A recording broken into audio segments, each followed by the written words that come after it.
deliberate when I deliver this.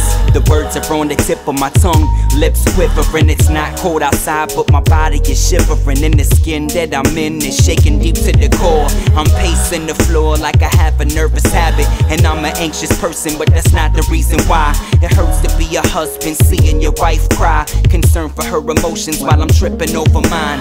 Holding my baby during the first day of her life. Doctors come into the room saying something isn't right.